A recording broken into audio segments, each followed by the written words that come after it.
vigile de la fête du Christ roi, les jeunes de Galilée se sont réunis à l'école salésienne de Jésus adolescent à Nazareth pour réfléchir sur le thème de la vocation.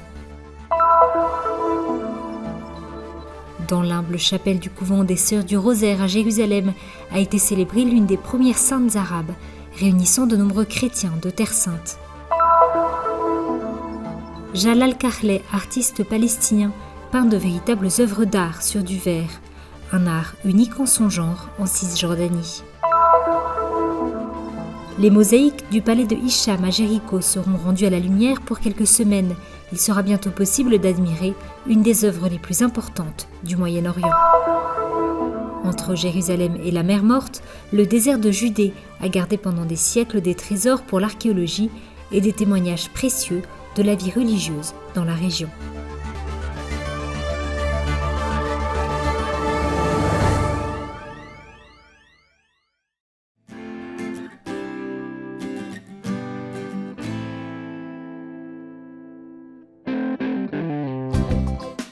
Que vais-je faire de ma vie ? Qu'est-ce que Dieu veut de moi ? Pour réfléchir à ces questions, une centaine de jeunes de Galilée se sont réunis le 19 novembre à l'école de Nazareth Jésus adolescent en la fête du Christ roi. واليوم اشتركت بهذا اللقاء عشان يعني كمان الموضوع إنه يسوع الملك وكيف إنه يسوع بكل عيد. Aujourd'hui, je suis venue à cette rencontre car c'est la fête du Christ roi et je crois que lors de chaque fête de l'Église, il nous donne des grâces spéciales. Je suis venue parce que je veux que Jésus soit le roi de ma vie. Je réfléchis aussi à la question de l'appel, à la façon dont nous les jeunes, nous avons à découvrir notre vocation dans l'Église.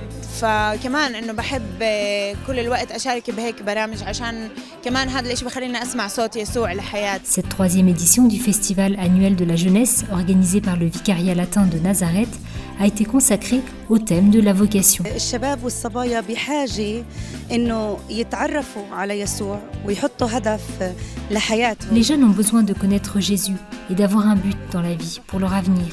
La vocation est d'écouter la voix de Dieu et de marcher main dans la main avec lui pour atteindre le but qu'il a en tête pour chaque jeune. Nous avons choisi ce thème pour les aider à discerner la voix de Dieu et comprendre comment avancer dans leur vie. اخترنا هذا الموضوع عشان الشباب والصبايا يعرفوا كيف يقدروا يميزوا صوت الله لوين بده يوجههم في مسيرة حياتهم. Le programme de la journée comprenait un moment de catéchèse et de réflexion, suivi de plusieurs ateliers artistiques où les jeunes ont pu faire part de leurs expériences et de leurs idées.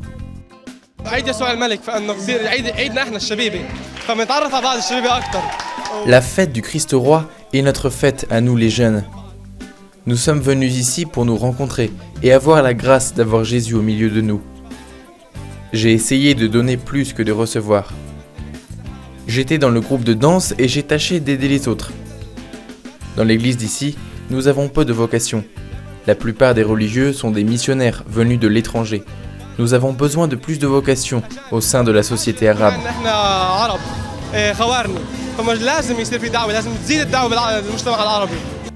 Au milieu de la journée, point culminant du dialogue entre Jésus et les jeunes, une messe joyeuse et animée a été célébrée, présidée par son Excellence Monseigneur Boulos Marcuzzo, vicaire du patriarcat latin en Israël.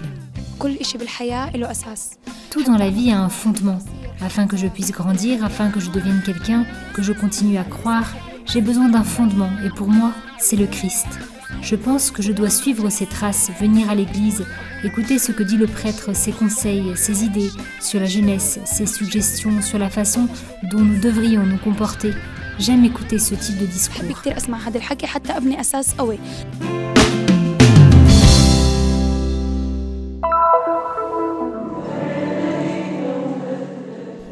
Un nouvel anniversaire est désormais inscrit dans le calendrier de l'église de Terre Sainte depuis mai 2015. Une fête dédiée à Marie-Alphonsine, l'une des premières saintes arabes canonisées par le pape François. La fête liturgique, qui tombe le 19 novembre, a été célébrée dans le couvent des Sœurs du Rosaire à Jérusalem. Communautés religieuses et chrétiens locaux ont assisté en grand nombre à la messe, présidée par l'évêque auxiliaire de Jérusalem, Monseigneur William Chemali, et le nonce apostolique, Monseigneur Giuseppe Lazzarotto.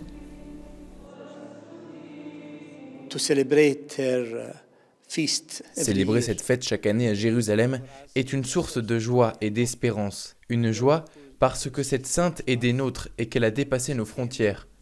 et une espérance parce que nous sommes appelés à vivre comme elle, à marcher à sa suite vers la sainteté. Son exemple constitue un excellent encouragement pour nous tous.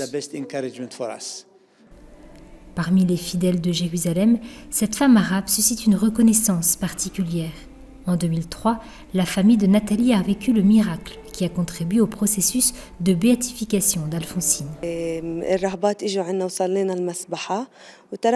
Ma mère a vécu la visite de deux sœurs du Rosaire qui lui ont donné un livre sur la vie de Marie-Alphonsine. Elle lisait le livre tandis que la même semaine, elle ressentit comme un mauvais présage.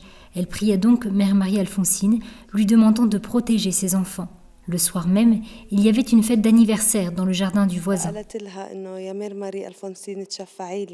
Tout d'un coup, lors de la soirée, le sol s'ouvrit en un large trou et tout le monde, y compris Nathalie, tomba dans une fosse de 4 mètres de profondeur, sans que personne ne soit blessé.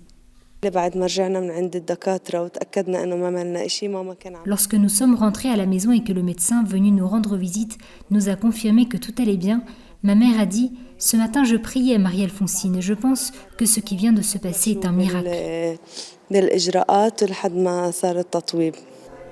Marie-Alphonsine est née à Jérusalem au milieu du XIXe siècle et est entrée à l'âge de 17 ans dans une congrégation religieuse. Quelques années plus tard, elle reçoit des apparitions de la Vierge Marie qui lui demande de fonder un nouvel ordre pour prendre soin des femmes arabes. Les Sœurs du Rosaire continuent encore cette mission en faisant la promotion du rôle des femmes dans la société, en œuvrant dans l'éducation et dans le domaine de la santé dans plusieurs pays du Moyen-Orient. C'est notre fondatrice et nous avons attendu longtemps sa canonisation. Aujourd'hui, ce qui est important est de comprendre comment nous pouvons donner une continuité à son projet. Il y va de notre responsabilité devant Dieu, le monde et l'Église. Vivons-nous toujours selon son enseignement ? Gardons-nous en nous les principes chrétiens et religieux malgré le changement d'époque ? Oui, je peux dire que la semence est toujours la même.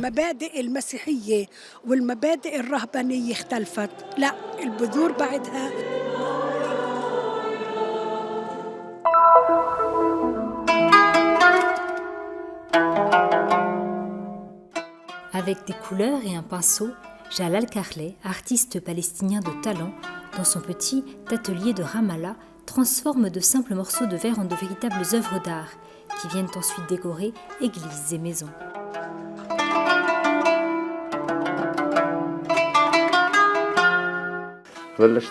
J'ai commencé à peindre des tableaux et peu à peu je me suis intéressé au verre. Mon intérêt s'est quelque peu détourné des portraits et je suis passé à la peinture sur verre. J'ai développé mon travail grâce à la recherche sur Internet pour créer de véritables œuvres avec du verre et des vitraux. Un artiste qui, en dépit de sa condition physique, a réussi néanmoins à faire fleurir son talent. De cet art typique de certains pays européens, Jalal en a fait un métier unique en Cisjordanie.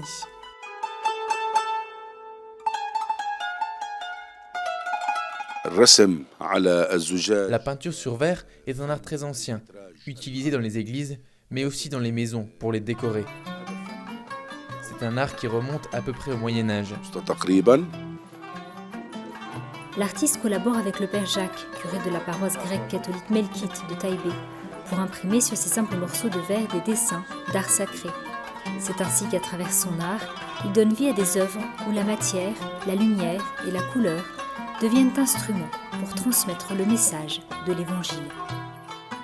Jalal Karleh est un vieil ami que je connais depuis plus de 25 ans. Nous collaborons ensemble. Je lui donne les dessins et il les met sur verre, de telle sorte que cet art puisse aider à la méditation ainsi qu'à la prière.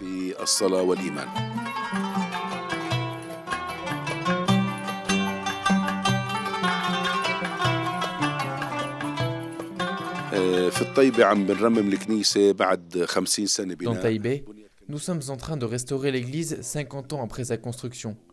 Et nous avons donc décidé de changer les vieux vitraux avec de nouveaux, avec des représentations qui symbolisent notre foi chrétienne. La croix, l'encre, des grappes de raisin, des épis de maïs, des calices et autres symboles chrétiens, pour contribuer à créer une atmosphère appropriée pour les croyants, afin qu'ils méditent sur le mystère du salut et sur leur propre vie chrétienne.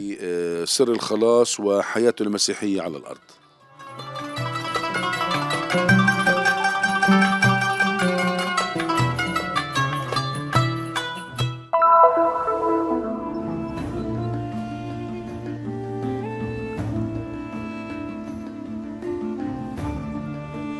827 mètres carrés, 38 panneaux, 1300 ans d'histoire. Un casse-tête numérique qui décrit seulement une partie de la magie et du mystère des mosaïques du Hicham Palace à Jéricho. Ce dallage de mosaïques, le plus grand du Moyen-Orient mais aussi l'un des plus importants et des plus grands au monde, a été rendu à la lumière fin octobre, après être resté pendant des années recouvert par une couche protectrice de sable. Ce tapis de mosaïque est composé de 38 panneaux. Chacun d'eux représente des formes principalement géométriques et différents modèles. Nous pouvons voir au fond une figure appelée l'arbre de vie, qui se trouve au niveau du diwan, l'endroit utilisé par le calife pour recevoir ses visiteurs les plus prestigieux. Avant même que la construction soit achevée, le palais de Hicham a été en grande partie détruit par un tremblement de terre en 747. Personne n'a ensuite prêté attention à ce qui avait été laissé sous les décombres. Entre 1930 et 1935, pendant le mandat britannique, une mission dirigée par des archéologues, l'anglais Robert Hamilton et le palestinien Dimitri Baramki, a permis de dévoiler le sol en mosaïque, qui a ensuite été recouvert de terre en vue de sa conservation. En 2001, le ministère du Tourisme et des Antiquités de Palestine a entrepris des travaux de restauration et d'analyse. En 2010, le tapis de mosaïque a été recouvert à nouveau, mais cette fois avec des matériaux isolants, jusqu'à ce que soit construit un toit pour le protéger. Le 20 octobre, les mosaïques ont été exceptionnellement découvertes, seulement pour quelques semaines.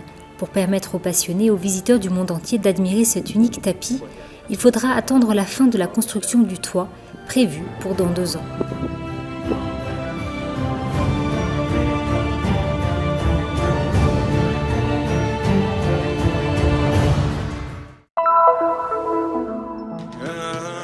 Un endroit loin du bruit de la ville, propice à la méditation et au silence. Région aride, mais abritant aussi des oasis luxuriantes, le désert de Judée conserve autant de richesses naturelles qu'historiques. Le long de la route, il est possible d'observer cet heureux mélange, un paysage désertique d'un côté et la mer morte, bleu-azur, de l'autre côté. Il s'agit là du lieu le plus bas sur la Terre, environ 400 mètres en dessous du niveau de la mer. Les hauteurs sont de formes et de couleurs à chaque fois différentes. Ces formations rocheuses ont été sculptées par le temps. En plus d'offrir un paysage d'une beauté naturelle sans égale, le site a également conservé pendant longtemps une collection de manuscrits de la Bible dont la découverte a été considérée comme l'une des plus grandes découvertes archéologiques du XXe siècle. Sur le site archéologique de Qumran, à 40 km de Jérusalem, des parchemins de tous les livres de l'Ancien Testament, excepté celui d'Esther, ont été trouvés. Ces textes, baptisés les manuscrits de la mer morte, remontent entre le IIIe siècle avant Jésus-Christ et le 1er siècle de l'ère chrétienne. La première découverte des manuscrits a été faite par hasard par un jeune bédouin en 1947. On a pour la première fois des documents anciens avant Jésus qui nous donnent l'état des croyances dans un groupe juif de l'époque, sans qu'il y ait une interpolation chrétienne plus tard. Ceci est très important. Les fouilles, dirigées par l'École biblique et archéologique française, ont duré jusqu'en 1956. Dans 11 grottes ont été découverts environ 930 fragments de manuscrits de la Bible en hébreu, araméen et grec, cachés là il y a des siècles par un groupe de juifs. Les occupants avaient entendu parler de l'arrivée des soldats romains. Ils ont mis leurs rouleaux, leur bibliothèque, qui était leur bien le plus précieux, dans des jarres et dans les grottes à côté, puis quelques-uns dans les grottes les plus proches, dans la Marne. Et ils sont partis se réfugier dans le désert et quelques-uns sont arrivés jusqu'à Masada.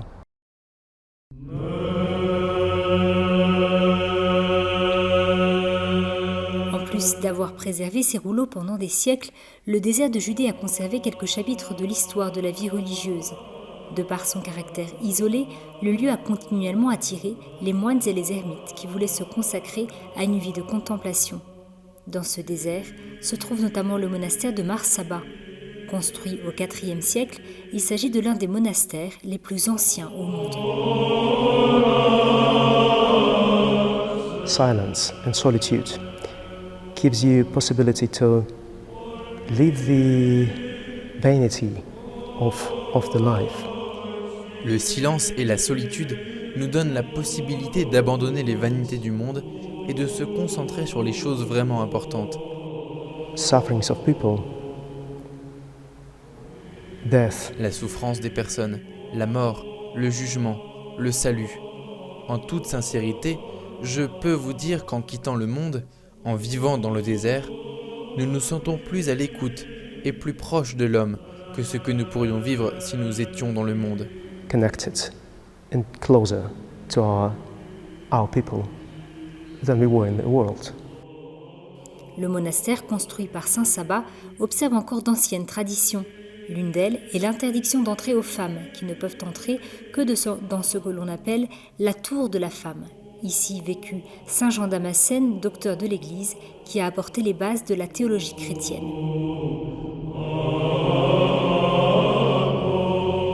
Le complexe monastique a été construit dans la vallée du Cédron, à l'ouest de Bethléem. Une partie de la grande structure a été construite sur la cime, à moitié cachée sur les pentes de la montagne.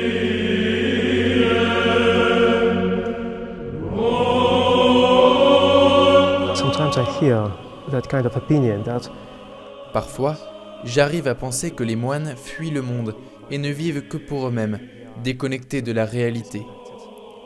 En vérité, cette idée est totalement fausse.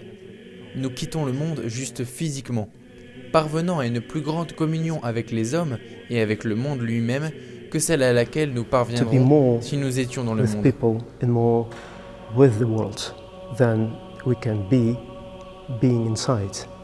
Lieu de refuge, à l'écart du monde, de contact avec Dieu.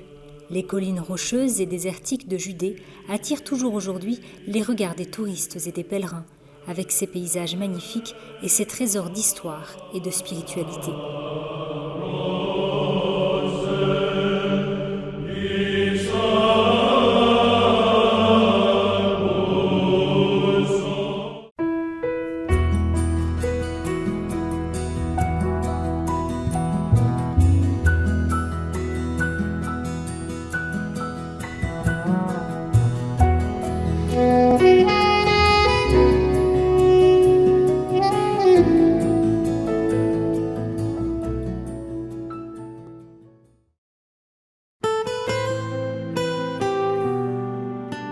La mission du Christian Media Center est d'apporter au monde le message de la Terre Sainte, la terre du 5e évangile. Diffusion, reportages, nouvelles, documentaires, actualités de l'Église et de la vie quotidienne des chrétiens de Terre Sainte. Vous pouvez nous aider dans cette mission afin que soit connu et répandu le message de la Terre Sainte. Aidez-nous. Visitez notre site web